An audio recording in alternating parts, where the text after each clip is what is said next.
नमस्कार दोस्तों, मेरा नाम है अनुपम मिश्रा और आप सभी लोगों का द टाइम फ्रेम में एक बार फिर से बहुत बहुत स्वागत है। दोस्तों, आज शुरुआत करते हैं सीधे न्यूज़ के साथ। और जेनेवा में ईरान और अमेरिका की एक मीटिंग लाइनअप है। और ईरान का ऐसा मानना है, मतलब उनके डिप्लोमेट कह रहे हैं कि हम अचीव करेंगे एक फेयर और इक्विटेबल डील, मतलब बराबरी का मसला रखेंगे अमेरिका के साथ, हम डरने वाले नहीं हैं। वहीं दूसरी तरफ अगर देखेंगे तो आज एशिया की मैक्सिमम मार्केट्स क्या हैं, बंद हैं, क्लोज्ड हैं। मतलब mainland China, Hong Kong, Singapore, Taiwan, south Korea, ये सारी मार्केट्स क्या हैं, बंद हैं। और निकेई थोड़ा सा गिर के काम कर रहा है। अभी हम लोग ग्लोबल इंडाइसेस पे उस चीज़ को देखेंगे भी, ठीक है। तो मतलब आज और कल जो है अमेरिका की मार्केट बंद थी, तो वहाँ से भी कोई ख़ास न्यूज़ हमारे पास है नहीं। तो कुल मिला के आज हम अपने ही भरोसे हैं, ठीक है। तो थोड़ा सा हम लोगों को भी संभल के काम करना होगा, क्योंकि ये जो ट्रम्प चाचा हैं उनकी भी मीटिंग लाइनअप है। और बहुत मज़े की बात ये भी है कि रशिया और यूक्रेन की भी बात आज जेनेवा में लाइनअप बताई जा रही है कि मतलब जितने भी लोग लड़ाई झगड़ा कर रहे हैं, आज पता नहीं ये जेनेवा में ही बैठ के सब लोग अपना मसला सुलझाने की सोच रहे हैं, ठीक है। इसका मतलब है कि कुछ बड़ा करने वाले हैं। अभी इतनी जल्दी ये लोग मानने वाले हैं नहीं। दोस्तों, आगे बढ़ते हैं और सीधे चलते हैं मेजर ग्लोबल इंडाइसेस। मतलब कि कल हमारी मार्केट में तो एक अच्छी रिकवरी देखने को मिली। और सेंसेक्स तकरीबन 650 पॉइंट और बैंक निफ्टी तकरीबन 750 पॉइंट का ऊपर की तरफ का मूव दिया। प्लस अगर हम अमेरिकन मार्केट की बात करें तो कल की मार्केट वहाँ पे क्या थी, उनकी बंद थी, ठीक है। तो उनकी तरफ से हमारे पास किसी प्रकार के कोई संदेश नहीं है। साथ ही साथ निकेई वो इस समय थोड़ा सा तकरीबन 1% की गिरावट के साथ 1% की गिरावट के साथ तकरीबन 450 पॉइंट नीचे की तरफ काम करते हुए दिखाई दे रहा है। क्योंकि आज एक इवेंट बेस्ड है, मतलब हमारे यहाँ का नहीं है, इंटरनेशनल इवेंट है, ठीक है। लेकिन उसका फ़र्क पूरी दुनिया पे देखने को मिलेगा। आज रशिया, यूक्रेन, ईरान, अमेरिका सबकी बातचीत होनी है, ठीक है। और एशिया के मैक्सिमम मार्केट क्या हैं, वो आज बंद हैं, ठीक है। इसलिए मैंने वीडियो की स्टार्टिंग में बोला कि आज हम अपने ही भरोसे हैं, तो थोड़ा सा हमें भी संभल के काम करने की आवश्यकता पड़ेगी। सीधे चलते हैं FIDI डाटा की तरफ और वहाँ पे देखें तो बहुत माइनर सा कैश में तकरीबन 1000 करोड़ की बिकवाली और 1670 करोड़ की बाइंग DIs की तरफ से हम लोगों को देखने को मिली है कैश मार्केट में। डेरिवेटिव में देखेंगे तो इंडेक्स फ्यूचर 400 करोड़ का और इंडेक्स ऑप्शन 8000 करोड़ का यहाँ पे बेचा गया है। स्टॉक फ्यूचर्स में 35 करोड़ और स्टॉक ऑप्शंस में 355 करोड़ की बिकवाली यहाँ पे देखने को मिली है। FI से तकरीबन 1000 करोड़ की जो बिकवाली की है, उससे ठीक पहले 13 तारीख वाले सेशन में यहाँ पे उन्होंने क्या किया था, ये देखिए, तकरीबन 7500 करोड़ की कैश में बिकवाली की थी। ये एक झटका हम लोगों के लिए बढ़िया वाला था। दोस्तों, निफ्टी 50 के पुट कॉल रेशियो का एनालिसिस करें तो पुट कॉल रेशियो तकरीबन 1.06 के आसपास हम लोगों को नज़र आ रहा है। यानी ये एक न्यूट्रल संदेश है। ये एक न्यूट्रल संदेश है कि मार्केट एक न्यूट्रल तरीके से भी बिहेव कर सकता है। मतलब कॉल और पुट के रेशियो को अगर हम लोग समझें, अभी हम लोग उसे चल के वहाँ पे स्क्रीन पे देख भी लेंगे चार्ट पे। हम लोग के सामने ओपन है ऑप्शन चेन निफ्टी का।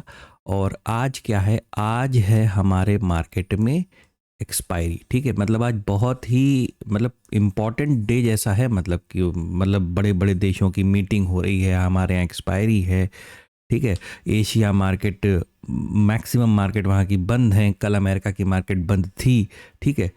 तो ये सारी चीज़ें जो हैं थोड़ा सा हम लोगों को देख के चलना पड़ेगा। 25,700 दोस्तों, 25,700 एक हमारा एट द मनी का लेवल दिखा रहा है।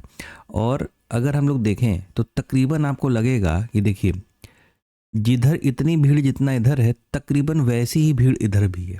ठीक है, मतलब मैं सिर्फ इस चीज़ को भीड़ के नाम से इसलिए बोलता हूँ ताकि आप समझ सकें कि दोनों तरफ से कितनी ताकत लगाई जा रही है, मतलब कॉल साइड से भी और पुट साइड से भी। ठीक है, वरना तो आपको इमीडिएट लेवल देखने हैं तो जितने भी राउंड फिगर होते हैं ना निफ्टी में, जैसे 25,800, 25,900, 26,000, यही वो लेवल है। देखिए तकरीबन 1 करोड़, यहाँ पे भी 1 करोड़, यहाँ पे तकरीबन 1.25 करोड़, अब यहाँ पे इतने बैठे हुए हैं। सेम वही हाल इस तरफ भी आपको देखने को मिलेगा, मतलब 25,600, 25,500 है ना, तो यहाँ पे तकरीबन 1.5 करोड़, यहाँ पे 1 करोड़। ये चीज़ें जब आज मार्केट ओपन होगा, जब मार्केट ओपन होगा तो शायद क्योंकि अभी ओपनिंग पे भी हम लोग बात करेंगे, एक हो सकता है हम रेंज में फंसते हुए नजर आए। अभी चार्ट पे चलेंगे तो वहाँ पे इस चीज़ की बात करेंगे। तो उस वक्त क्या होगा ना, उस वक्त ये होगा कि ये जो OI है ना, ये जो OI है दोनों तरफ का, ये इंक्रीज करेगा, इनका भी इंक्रीज करेगा और इनका भी, मतलब कॉल साइड का भी और पुट साइड का भी। और ऐसी सिचुएशन में क्या होता है कि जैसे सेकेंड हाफ में या थोड़ी देर बाद, बिल्कुल शुरू शुरू में ही थोड़ी देर बाद मार्केट में कोई अचानक से मूव देखने को मिलता है, क्योंकि या तो इधर के लोग हटेंगे या तो इधर के लोग हटेंगे, और जिधर के हटेंगे उसके विपरीत में आपको मूवमेंट देखने को मिलेगा। USD INR की बात करें तो 90 रुपये 80 पैसे के आसपास यहाँ पे नज़र आ रहा है, और इसमें थोड़ा सा गिरावट देखने को मिली है। ठीक है, मतलब कि जैसे कि अगर हम तो 90 रुपये 56 पैसे के आसपास थे हम लोग, और इस समय हम लोग कहाँ हैं, 90 रुपये 80 पैसे के आसपास हैं। तो ये एक बहुत हल्का सा हम लोगों के लिए एक नेगेटिव सेंटिमेंट है। इंडिया विक्स कल की डेट में बिल्कुल फ्लैट तरीके से मात्र 0.28%। ठीक है, ये बहुत ही फ्लैट सा कारोबार करते हुए हम लोगों को नज़र आया, जबकि कल की डेट में हमारी मार्केट में एक बड़ी अच्छी शॉर्ट कवरिंग देखने को मिली थी। वो लेकिन हम लोग ने एनालिसिस वाली वीडियो में बात किया था, वो केवल एक पुट कॉल रेशियो का इफेक्ट था जो सपोर्ट लेवल से हमें ऊपर की तरफ खींच लाया। दोस्तों गोल्ड की अगर बात करें तो गोल्ड अभी मॉर्निंग में तकरीबन फ्लैट, मतलब नेगेटिव जैसा ही काम कर रहा था। यहाँ पे बिल्कुल इस समय भी वैसा ही हमें काम करते हुए नज़र आ रहा है, और 5,000 के लेवल के नीचे गोल्ड हमें काम करता हुआ। दरअसल पूरी मार्केट ना आज वेट एंड वॉच की सिचुएशन में रहेगी कि जेनेवा में आखिर होता क्या है, रिजल्ट क्या निकलता है। ठीक है, क्योंकि किसी न्यूज़ चैनल या न्यूज़पेपर की हेडलाइन में ये भी था, हेडलाइन में नहीं था, मतलब वहाँ पे लिखा हुआ था कि अमेरिका शायद अपना दूसरा बेड़ा भी ईरान की तरफ भेजने को तैयार है। लेकिन हम लोग जानते हैं अमेरिका की आदत है वो थोड़ा सा भौकाल करने की।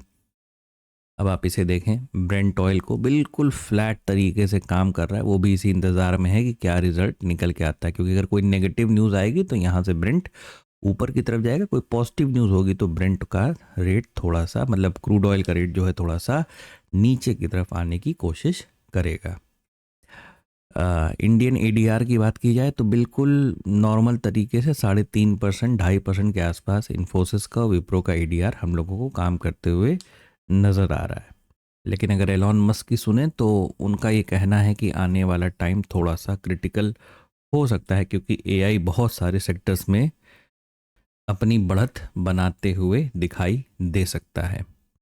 दोस्तों चलते हैं हम लोग अपने चार्ट की तरफ, और चार्ट पे डिस्कशन स्टार्ट करने से पहले अगर हम लोग एक बार गिफ्ट निफ्टी को देखें तो गिफ्ट निफ्टी क्या कर रहा है इस समय दोस्तों, तकरीबन 90 पॉइंट, जिस समय मैं इस समय वीडियो रिकॉर्ड कर रहा हूँ इस समय तकरीबन 90 point minus, 90 point negative scenario, मतलब ऐसा इंडिकेट कर रहा है गिफ्ट निफ्टी, ऐसा इंडिकेट कर रहा है कि हम तकरीबन 90 पॉइंट 80 पॉइंट नेगेटिव खुल सकते हैं।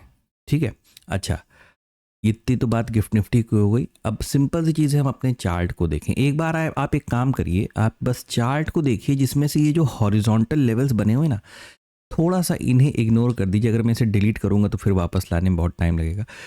बस आप इन्हें इग्नोर करिए, आप फोकस कहाँ के करिए, बस ये वाली ट्रेंड लाइन के ऊपर, और ये वाली ट्रेंड लाइन जो कि मार्केट ने हमें कल दिया है इस स्विंग पे लाके। ठीक है, तो आप जो इस ट्रेंड लाइन पे और इस ट्रेंड लाइन के ऊपर थोड़ा सा फोकस करिए तो आपको नज़र आ रहा होगा कि ये हिस्सा ध्यान से देखिएगा। ये हिस्सा देखिए, मार्केट इसमें काम करेगा नहीं करेगा मुझे नहीं पता, हम लोग बस ये देख रहे हैं कि हमारे पास अभी भी एक ये वाला स्पेस क्या है मार्केट में बाकी है। और पता है ये जो ट्रेंड लाइन आपको अभी ऐसी और ऐसी दोनों ही स्थिति में जो थोड़ी सी शार्प नज़र आ रही है, पता है इसकी एडजस्ट कैसे होती है। जैसे कि मान लीजिए कि मार्केट यहाँ पे काम किया, फिर थोड़ा सा ऊपर निकल के वापस आ गया, अंदर आ गया इसी के अंदर, तो ये ट्रेंड लाइन जो ऊपर से नीचे आ रही कैसी हो जाएगी, फिर से ऐसी हो जाएगी। फिर पता चला ये यहाँ पे निकल गया, फिर यहाँ से ऊपर आ गया, तो ये जो ट्रेंड लाइन नीचे से जा रही है वो कैसी हो जाएगी, ऐसे। मतलब ऐसा मैंने अपने जीवन में एक बार नहीं कई बार और कई स्क्रिप्ट पे देखा है। अब अचानक से कुछ हो जाए, गड़बड़ हो जाए तो एक अलग बात है, क्योंकि हम आंखें तो हमारी खुली ही रहेंगी, जो होगा हम लोग की स्क्रीन पे ही होगा। छोटे फ्रेम पे चलते हैं, सीधे 15 मिनट या 30 मिनट पे चलते हैं, ठीक है। जैसे हमने यहाँ पे क्या किया, 15 मिनट का चार्ट हम लोग लगा लेते हैं। अब ये हम लोगों के सामने निफ्टी का 15 मिनट का चार्ट लगा हुआ है। हम लोगों ने 2 सिनेरियो डिस्कस किए थे। पहला कि हम जिस स्पीड से ऊपर की तरफ आए, हो सकता है उसी स्पीड में हम सीधे एक गैप अप ओपनिंग कर दें और फिर वहाँ से नीचे की तरफ का पहला अटेम्प्ट प्लान करें। दूसरा सिनेरियो ये था कि मार्केट हमें, क्योंकि हम ऑलरेडी एक रेजिस्टेंस पे आके रुके हैं, तो यहाँ से नीचे की तरफ, या इसी सिनेरियो में एक एड ऑन था, क्या था कि हम हो सकता है गैप डाउन ओपनिंग सीधे अपने सपोर्ट लेवल पे करें। तो इस समय अगर हम मार्केट को देखें तो जैसे 25,680 के आसपास है, ठीक है।